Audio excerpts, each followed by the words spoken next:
Serial तुम से तुम तक के आने वाले अपकमिंग ट्रैक में दर्शकों को एक के बाद एक ऐसे झटके मिलने वाले हैं जो पूरी कहानी की दिशा ही बदल देंगे।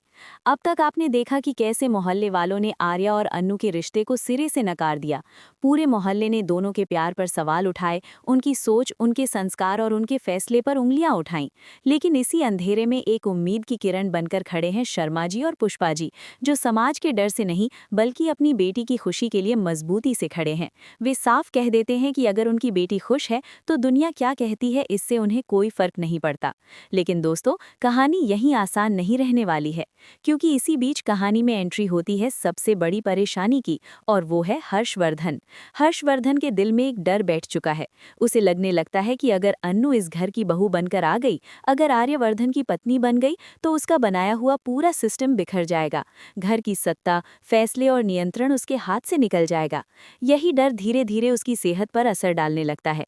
हर्षवर्धन को पैनिक अटैक्स आने लगते हैं। उसकी हालत देखकर पूरा घर सहम जाता है। और इसी भावनात्मक दबाव में आर्यवर्धन एक ऐसा फैसला ले लेता है जो अन्नू के लिए किसी सदमे से कम नहीं होता। आर्यवर्धन कह देता है कि वो अन्नू से शादी नहीं करेगा। वजह सिर्फ एक, वो अपने भाई की जान जोखिम में नहीं डाल सकता। ये सुनकर अन्नू टूट जरूर जाती है, लेकिन बिखरती नहीं। जहां कोई और लड़की रोती, शिकायत करती या हालात को कोसती, वहीं अन्नू इस फैसले को भी बेहद सकारात्मक नजरिए से देखती है।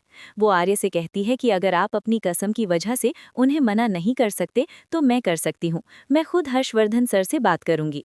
ये सुनते ही आर्य डर जाता है। उसे लगता है कि अन्नू खुद को आग में झोंकने जा रही है। वो घबराकर कहता है कि तुम उनसे कैसे बात करोगी, वो तो पहले से ही तुमसे चिढ़े रहते हैं। लेकिन अन्नू को अपने इरादों पर पूरा भरोसा होता है। उसे पता है कि जिद और गुस्से के पीछे अक्सर डर छुपा होता है।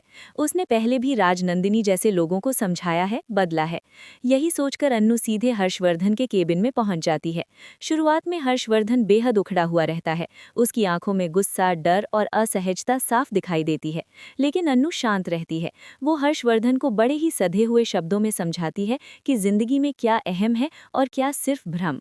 वो रिश्तों की अहमियत, प्यार की ताकत और भरोसे की जरूरत को एक बेहद भावुक उदाहरण के साथ सामने रखती है। धीरे धीरे हर्षवर्धन की दीवारें दरकने लगती हैं। वो पहली बार अन्नू की बातों को सुनता है, समझता है और महसूस करता है कि शायद वो गलत था। और यहीं आता है सबसे बड़ा शॉकिंग मोमेंट। हर्षवर्धन न सिर्फ अन्नू को अपनी भाभी के रूप में अपनाने के लिए मान जाता है, बल्कि आर्यवर्धन को अपने केबिन में बुलाकर सबके सामने अन्नू के सिर पर लाल चुनरी डाल देता है और कहता है कि अब ये शादी धूमधाम से होगी। इस पल को देखकर बाहर खड़ी मीरा के पैरों तले जमीन खिसक जाती है। उसका सपना चकनाचूर हो जाता है। वो कांपते हाथों से मानसी को फोन करती है और कहती है कि अब सब खत्म हो चुका है। अन्नू ने हर्षवर्धन को भी अपने जाल में ले लिया है। लेकिन दोस्तों, कहानी यहीं खत्म नहीं होती।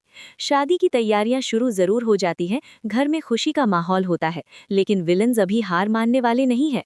उनकी साजिशें अब और खतरनाक रूप लेने वाली हैं। आने वाले ट्रैक्स में ऐसे खुलासे होंगे जो इस शादी को बार बार खतरे में डालेंगे। अब सवाल ये है कि क्या ये शादी बिना टूटे पूरी हो पाएगी? क्या मीरा और मानसी चुप बैठेंगी? और जब हर्षवर्धन को पूरी सच्चाई पता चलेगी, तब उसका अगला फैसला क्या होगा?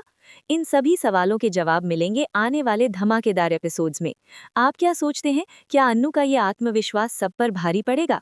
कमेंट में जरूर बताएं। और ऐसे ही मजेदार अपडेट्स के लिए तुम से तुम तक देखते रहिए। वीडियो को लाइक कीजिए, शेयर कीजिए और चैनल को सब्सक्राइब करना बिल्कुल ना भूलें।